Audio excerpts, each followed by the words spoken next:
auxiliary. You can see the hour meter and the volt meter. There you go. First thing you need to do is get yourself a 5/16 nut driver. A lot of times they're yellow handled. The 5/16 are yellow handled. So get yourself 5/16 nut driver or small socket or something, because we got to take off this control panel here and see what's behind it. We're going to go ahead and we're going to take off these 4 screws and see what's behind this control panel. This is where they installed my hour meter. We had the dealer do it, didn't cost any extra, so might as well. Grab a hold of the back, because the back comes off, the plate doesn't come off. It's just a rubber, hard plastic, whatever.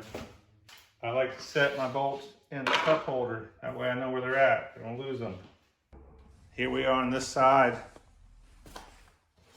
Cover drop down like that to expose all the wires. So here's the plug for the PTO switch, engages the blades. In case you ever have to replace it, it's just a Molex plug. You unplug it and then you squeeze these 4 blades in and it should pop up out of there. If you ever have to replace that, we don't need to mess with that today. Here's your ignition switch.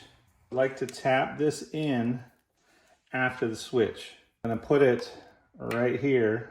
It'll be right next to the hour meter. I'll show you that when I do it.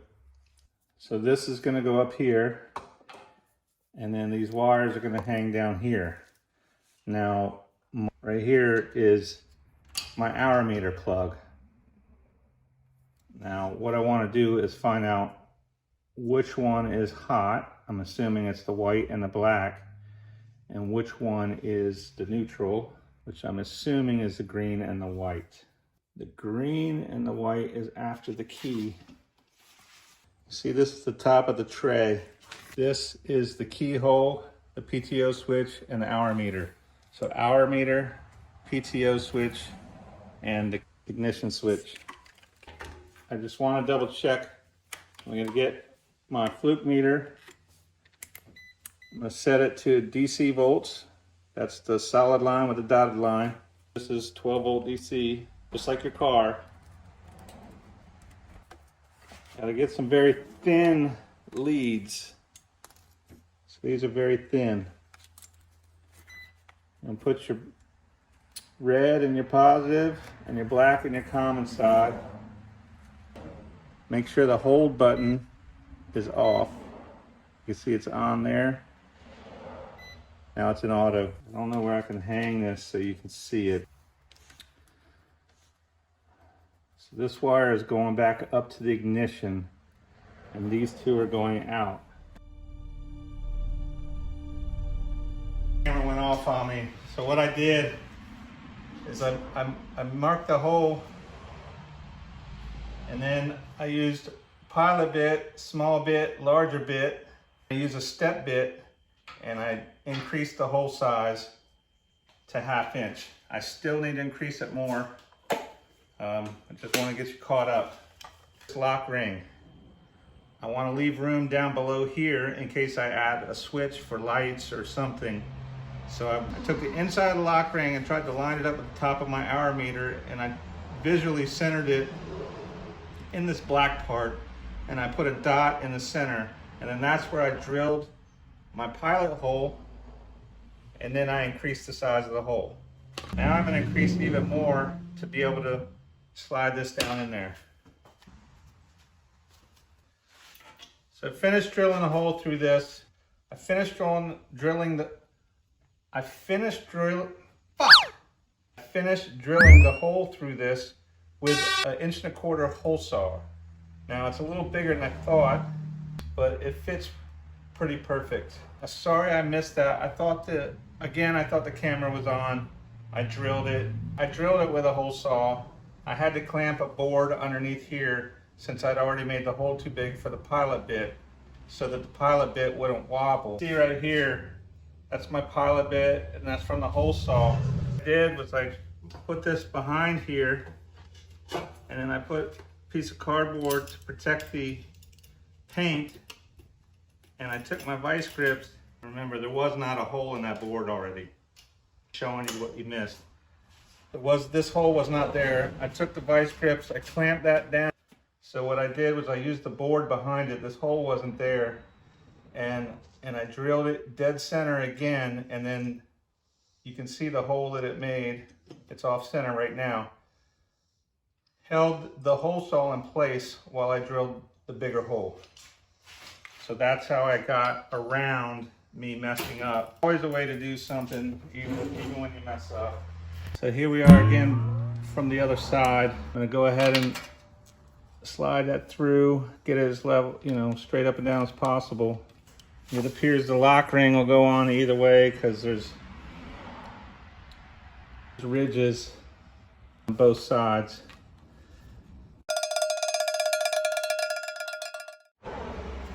It looks pretty good there. There's your lid.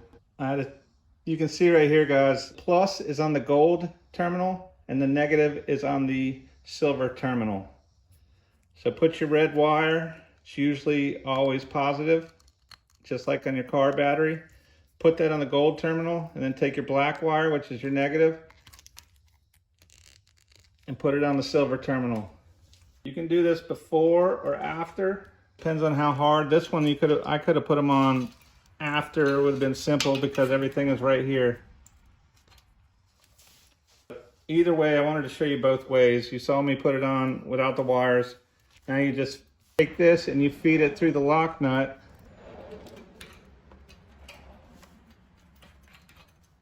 And you just slide it up. And run that lock nut all the way up. Position the way you want it. Lock it down really good because all the vibration. What I'm going to do is tie my red after the fuse and splice it in with this black and white. The green is going to the ignition, and I'm going to tie my negative in with that. I'm just going to use wire nuts. This is all encased. Make sure I don't hit the green and white one. That's the white one. And this is the green one going up to the ignition. I'm going to cut this right in the center. And I'm going to strip both sides. Get you a nice pair of strippers so you're not cutting wires. Make sure you use the right size hole.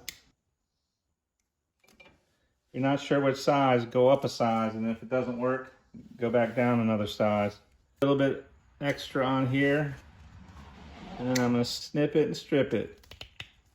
Just like my other videos, wrap it and snap it. I got me a whole assortment of wire nuts. All I need is the blue ones, real small. So now I'm just gonna tie these all together. So essentially the green is still gonna be together, like so, and I'm just putting the black from my USB charging outlet, twist those 3 wires together, make sure they all get grabbed by the wire nut, and then what I do is I pull on each wire just to make sure they all get grabbed, and that's it. That one's done. Now remember, this is my hour meter plug. Now this one, you got to make sure you leave that fuse in line. So you want to cut it between the eyelet that's on it and the fuse. So I'm going to leave a little bit extra. I'm going to clean it up when I'm done. Strip the end of the red wire, like so. Notice I did not, this stranded wire, I didn't cut any of the strands off. And then I want to find this white and black wire right here, and I want to cut it right in the center so that I have enough to put together. Strip both sides of this one just like we did the green wire.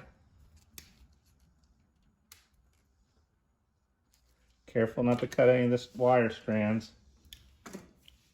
Get you another wire nut. You can use crimp-on connectors, whatever you have. Wire nuts are great as long as you put them on correctly.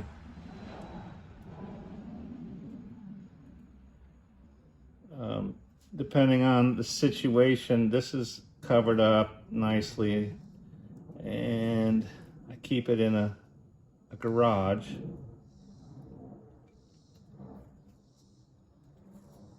Make sure all 3 wires are in the same level so that the wire nut is able to grab them. And keep the wires from twisting as much as you can with your finger and thumb, and then twist that wire down on it, let it grab. I'll show you inside a bigger wire nut. You can see down in there, it's like a spring, and it goes, it's cone shaped. So as you screw it onto the wires get caught up in those threads in there, and it just screws down on it and it locks it in there. And they don't come loose unless it's not a good connection. So now, before we tidy it all up, let's test it out. There it is, right there. Let's get the key in. There you go. 12.4 volts. So you can't see it on the camera, but I can see it with my eye through that. So I can leave the cover on, I can still see the voltage. There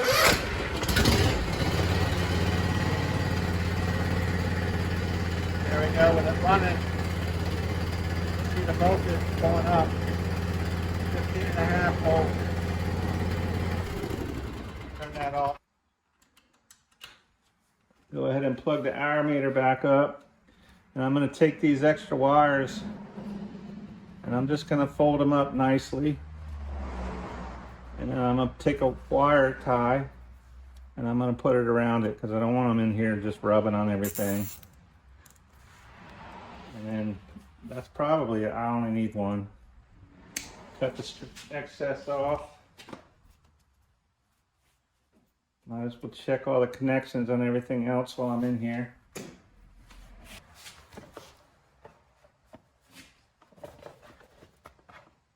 Uh-oh. Son of a bitch. Oh, man. Well, got another mess up to show you guys.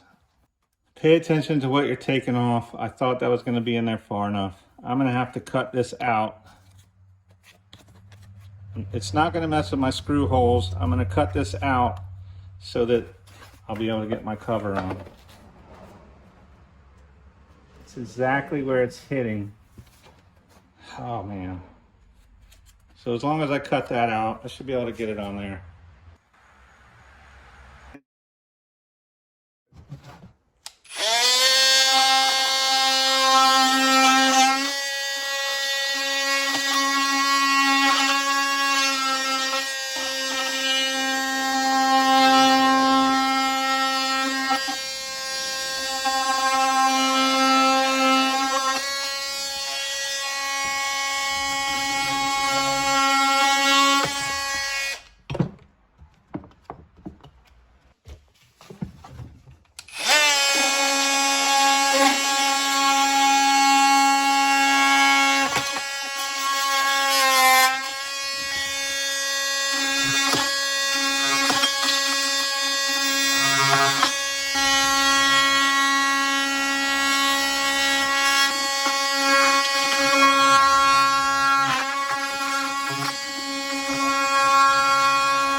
So I was really careful to leave these ridges here for support.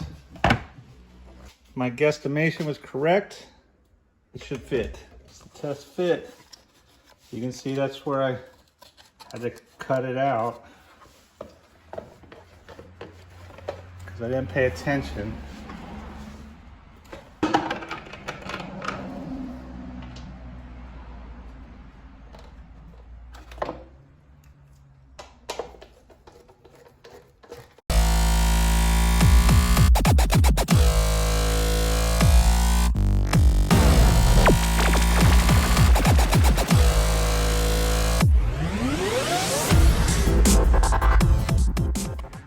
So it worked.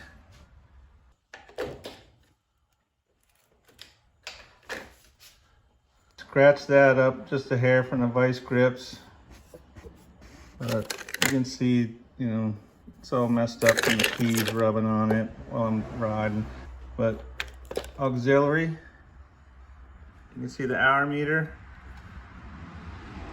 and the volt meter. There you go.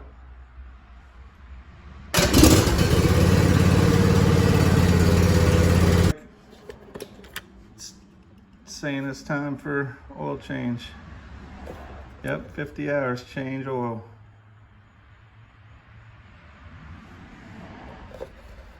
Air filter, change oil. Just hit 50 hours, so that'll be one of my next videos, guys.